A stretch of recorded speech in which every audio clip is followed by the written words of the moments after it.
જય કિસાન. ખેડૂત મિત્રો, સૂર્યદેવ પાક ફાર્મ વિજયરમાં આપણે સૂર્યદેવ ફાર્મ ઉપર સામે તમે 60 દિવસની અવસ્થાની જે ગિરનાર 4 મગફળી જોઈ શકો છો. એમાં આપણે જે યુઝ કરવાના છે બંને બેક્ટેરિયા. તો એમાં આપણે પહેલાં તો જે કૃષિ જીવનનું અમૃત તેની પ્રોડક્ટ છે MR1 બાયોલોજિક એન્ટીસાઇડ મેટારિઝિયમ એનિસોપ્લેય 1% વેપી. હવે ખેડૂત મિત્રો, આ બેક્ટેરિયાનું કામ છે ખાસ તો મૂંડામાં સારું રિઝલ્ટ આપે અને તમામ પ્રકારની ઈયળ તમે જોઈ શકો છો એના શરીરમાં કરી અને એને બીમાર કરી દે છે.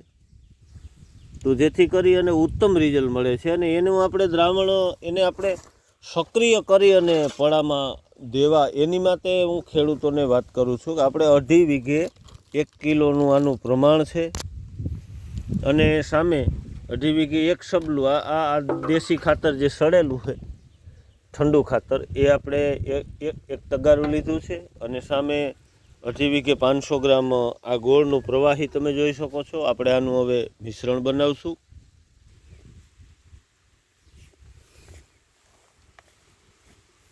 તો સર્વપ્રથમ આપણે આમાં બેક્ટેરિયા છે એ નાખી દઈશું. ખેડૂત મિત્રો, જે અત્યારની જે સંશોધન પૂગ્યા છે ને એ પ્રમાણે બેક્ટેરિયાના રિઝલ્ટ બહુ સારામાં સારા મળે છે. આ રીતે આપણે 5 થેલી આમાં નાખી દઈશું. હવે આપણે બરાબર આને મિશ્રિત કરી દઈશું. છાણિયા ખાતરમાં નાખવાથી તેને સીધી ખોરાકી મળી જાય છે અને સીધી એની વસ્તી પણ વધી જાય છે. અને ખેડૂત મિત્રો, સીધા નાખવા કરતાં ખાતરમાં નાખી અને ભેગો ગોળ નાખી અને આ વસ્તુ વાપરવાથી અદ્ભુત અને સારા રિઝલ્ટ આપણે લઈ શકીએ છીએ. આ મિશ્રણ થઈ ગયું છે. હવે આપણે જે 2.5 વીઘે 500 ગ્રામ આ ગોળનું પ્રવાહી છે એ પણ આમાં મિશ્રિત કરશું.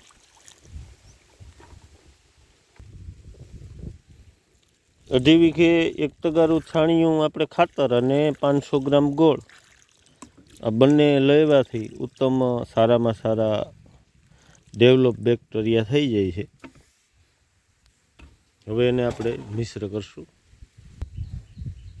તો જુઓ ખેડૂત મિત્ર, બરાબર મિશ્રિત થઈ ગયું છે અને ઠંડા વાતાવરણમાં આપણે નાખી તો ઉત્તમ પ્રકારના આના રિઝલ્ટ મળે છે. તમામ મૂંડું અને તમામ ઈયળમાં સારામાં સારા રિઝલ્ટ હોય ત્યારે જમીનને નુકસાન કર્યા વગર બેક્ટેરિયા એની વસ્તી વધારી અને કાયમી એની ખોરાકી બનાવી અને એની સંખ્યા વધારી અને તમામ પ્રકારની ઈયળ છે ને એની શરીરની અંદર જઈ, મૂંડાની અંદર જઈ, લશ્કરી ઈયળ હોય, જમીનની ઈયળ હોય, લીલી ઈયળ હોય અને આપણે સીધું આ રીતે પાટલામાં નાખી શકીએ. આવું ઠંડુ વાતાવરણ હોય અને 24 કલાક એ રહી જાય એટલે સીધા એ જમીનમાં વહી જાય અને મોલ ઉપર અને બધે જ્યાં એને રહેવાની જગ્યા મળે ત્યાં વહી જાય. 24 કલાક બાદ કાંઈ તડકો પડે તો પણ નડતો નથી. આ તો અત્યારે સૂર્યપ્રકાશ છે જ નહીં, તો આવા વાતાવરણમાં એને નાખવાથી સારો એવો વિકાસ થાય છે. અને કાં તો આપણે